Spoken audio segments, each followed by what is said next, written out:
I'm Trench Reynolds. I write crime. The city was quiet, but not clean. It never is.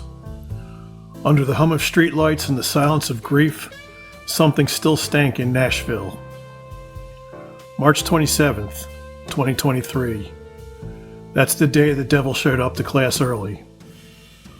Audrey Hale walked into the Covenant School with 2 rifles, a handgun, and a death wish. When the smoke cleared, 3 kids and 3 adults were gone. Hale didn't walk out. Now, I don't like dead naming people, never have. But in this case, I'll use Audrey Hale because that's how the cops filed it, how the press printed it, and how the families remember the face that shattered their world. This wasn't revenge. It wasn't ideology. It wasn't righteous fury. It was rot, pure and simple. Hale wanted to die, and wanted her name to mean something when she did. She studied the old scripts of Columbine. The copycat's playbook was worn from use, but she followed it to the letter. Fame through firepower. But the smoke didn't just settle on that school. It drifted through the city, wrapped itself around the Capitol, slipped into the lungs of lawmakers who'd rather choke on slogans than breathe in the truth. They didn't talk about the guns, not the arsenal Hale legally built, not the assault weapons bought with federal student aid money. No, they found something easier to blame: her gender identity. The narrative was too tempting. A trans shooter? For the right-wing press, it was like Christmas morning if Santa wore body armor and hated facts. And then months later, someone lit a match. Steven Crowder, right-wing loudmouth, internet tough guy.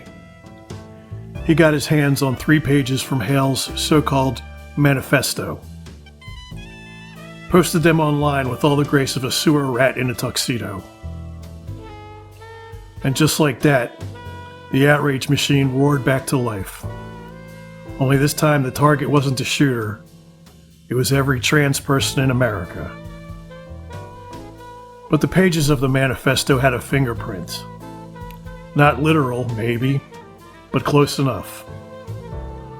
One photo had a Metro Nashville police cruiser parked in the background.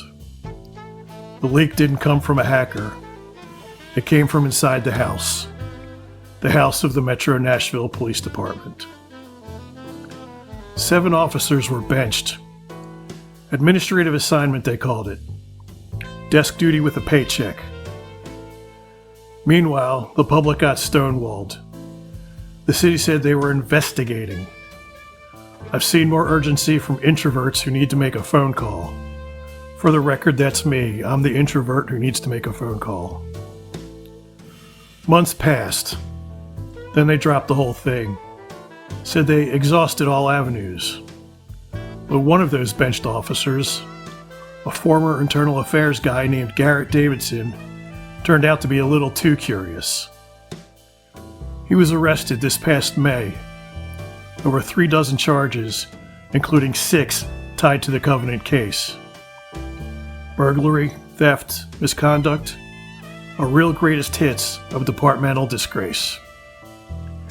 His lawyer says he's a whistleblower. Says he wanted to expose corruption in the force. Maybe. But if you're aiming to shine light on injustice, you don't start by handing evidence to Steven Crowder. That's not whistleblowing. That's trolling for applause in the dumbest corners of the internet. In the 2 years since the shooting, the state of Tennessee hasn't passed red flag laws, hasn't tightened background checks. Instead, they spent millions on bulletproof window film, metal detectors, and AI gun sniffers for schools. Security theater. It looks good in a press release and does nothing in a firefight. They didn't fix the system, they fortified the prison. Meanwhile, kids walk through checkpoints, teachers hold active shooter drills, and the root of the disease goes untreated, because treating it would mean standing up to the gun lobby. Hale didn't kill because she was trans. She killed because she was broken, obsessed, and armed. And this country has a bad habit of turning broken people into the latest killer in the headlines. Recently, the FBI dumped over 100 pages of Hale's journals, the same ones Crowder sampled like a vulture picking at the freshest corpse. I read them, and what I saw wasn't ideology. It was pain. Thoughts of pushing her own off switch, isolation, rage without reason. She thought her death would matter more than her life. She thought this would make her unforgettable. She was wrong. She's not a martyr, not a god, not a legend. She's a cautionary tale in a long line of cautionary tales.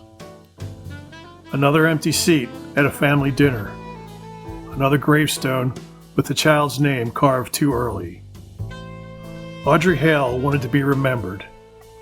Instead, she'll be forgotten, drowned in a sea of copycats who came before her and the silence of those who'll follow.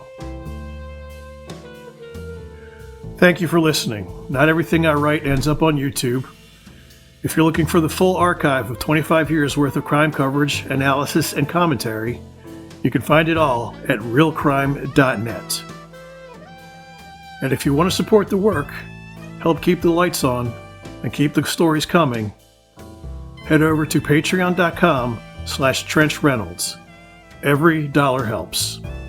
And look, I know you know how the whole YouTube thing works, but if this story hit you in any kind of way, please do me a favor. Hit the like button, share it with someone, drop a comment. And if you're not already subscribed, now's a good time. It actually makes a bigger difference than you think. Until next time, remember that in this country, the bullets always speak louder than the truth. I'm Trench Reynolds, and I write crime.